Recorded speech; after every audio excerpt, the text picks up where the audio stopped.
¿Qué tal? Esta es una continuación de la clase pasada que hemos transmitido por estas redes sobre el ejercicio de realización de títeres con materiales reciclados.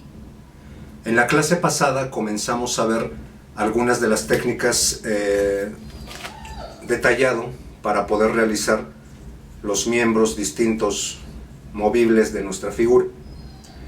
Hoy vamos a insistir un poco en esa técnica para que les quede más claro cuál es el proceso que se sigue para poder realizar el tallado directo a partir de los palos de escoba que propusimos en la clase pasada. A continuación vamos a explicar un poco la naturaleza del tallado y por qué es que proponemos que se haga de esta manera en específico. En primer lugar, tenemos que considerar que la madera de forma natural presenta un crecimiento que lleva una dirección bastante marcada. Se puede ver en esta pieza que ya hemos comenzado. Vemos que la madera tiene una serie de vetas que van hacia una dirección. Cuando nosotros proponemos que se comience a hacer el tipo de tallado en el sentido del hilo, del crecimiento natural de la madera, significa que los cortes que vamos a generar los tenemos que hacer en la dirección en que el hilo natural de la madera nos marca.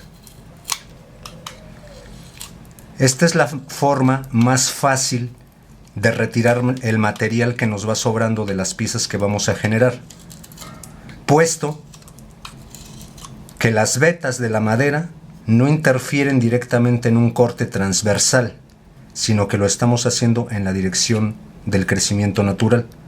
Por lo tanto, el tipo de corte que estamos generando, al no presentar obstáculos materiales que impidan el deslizamiento de la herramienta, nos permite quitar mayor cantidad de material y controlar la intensidad del corte y la longitud que querramos, dependiendo de la cantidad de material que estamos pretendiendo retirar. En el caso contrario, cuando nosotros queremos generar cortes que presenten pérdidas más acentuadas de material, no podemos solamente contentarnos con retirar el material en el sentido de la veta de la madera. En este caso hacemos un tipo de corte que es llamado en contrahilo, es decir, en vez de hacer los cortes en el sentido longitudinal del crecimiento de la madera, lo vamos a hacer al contrario, como si estuviésemos cortándolo de un solo tajo. En este caso, les habíamos puesto una muestra en la clase pasada. Significa en ese sentido comenzar a generar cortes haciendo una marca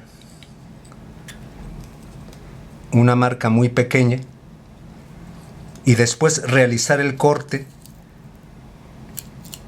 en el sentido del hilo de la madera, sabiendo que el primer corte que hemos realizado va a ser el límite del sentido del corte que estamos realizando. Si queremos hacerlo aún más pronunciado, que baje más el material, tendríamos que hacer un nuevo corte en contrahilo y nuevamente regresar para seguir retirando material en las áreas específicas en que querramos. En ese sentido podemos apreciar que se va retirando material solamente de una parte, la que tenemos controlada, mientras que en la otra permanece el material original. Este tipo de cortes lo utilizamos sobre todo cuando queremos generar este tipo de formas. Este tipo de formas que estamos viendo que tiene un plano bastante hundido e inmediatamente a su lado un plano con un volumen bastante pronunciado. Esto lo hemos logrado a partir de los distintos cortes que vamos realizando en un sentido y en el otro para poco a poco ir generando los volúmenes cóncavos que necesitamos en este caso.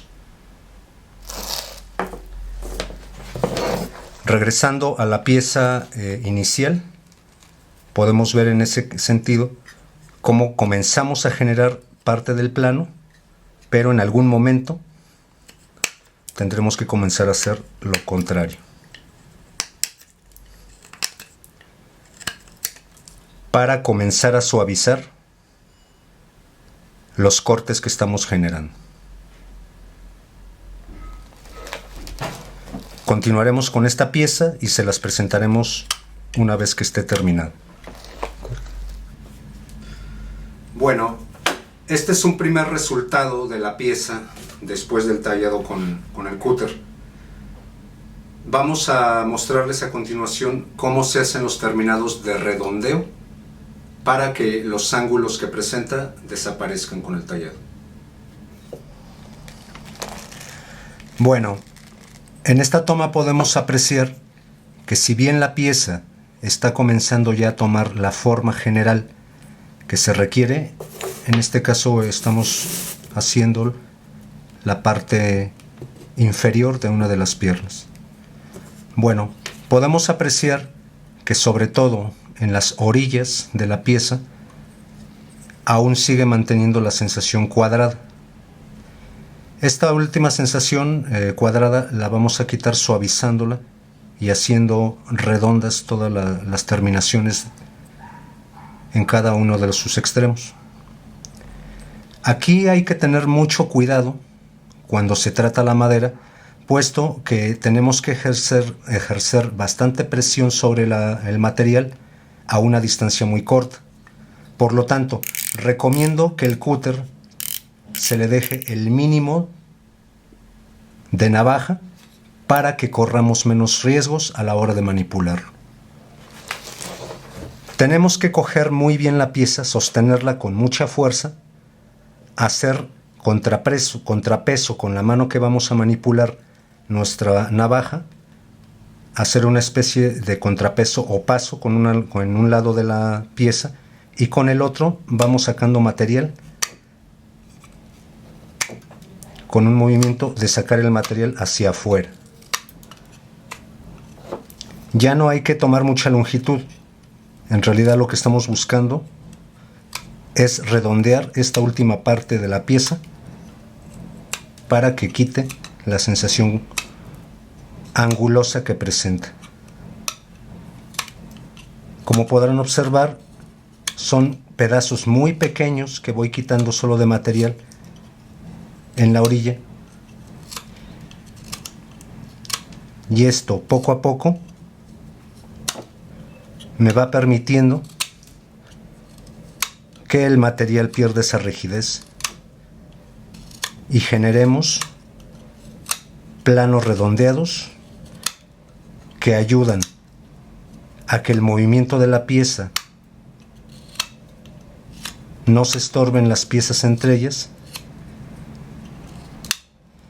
y que estéticamente se vea una pieza más anatómica. Este mismo movimiento lo vamos a repetir del otro lado.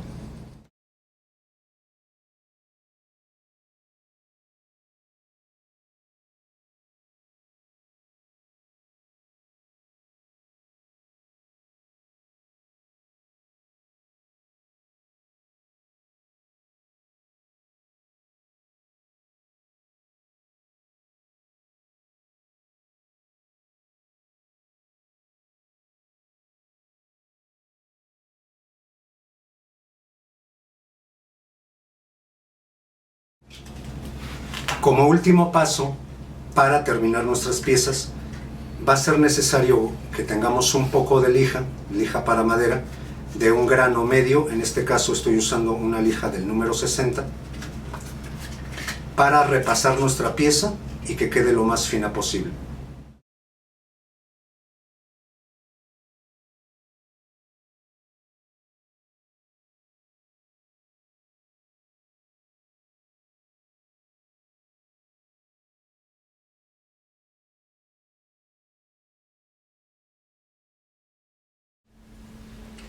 Bueno, pues este es el resultado tras el lijado que hemos realizado para repasar la pieza. Podemos comprobar que, de acuerdo a la pieza que le sucede, casa perfectamente la pieza y tiene una movilidad bastante natural, gracias a los redondeos que hemos realizado previamente y que facilitan que el material se pueda deslizar entre ellos, para que en el momento en que le generemos los agujeros pueda tener movimiento natural sin que las piezas se estorben entre ellas. Las piezas que hemos generado corresponden a una de sus piernas, las dos, compuesto por las dos partes. Eso sería todo por el momento. En la siguiente video tutorial generaremos el tronco principal de la pieza, los pies que nos quedan por resolver y uniremos todo el conjunto. Pero eso será en la siguiente entrega. Por lo mientras, tienen instrucciones más precisas para generar sus piezas y esperemos que puedan avanzar con este ejercicio. Nos vemos en la siguiente entrega. Cuídense mucho y quédense en casa.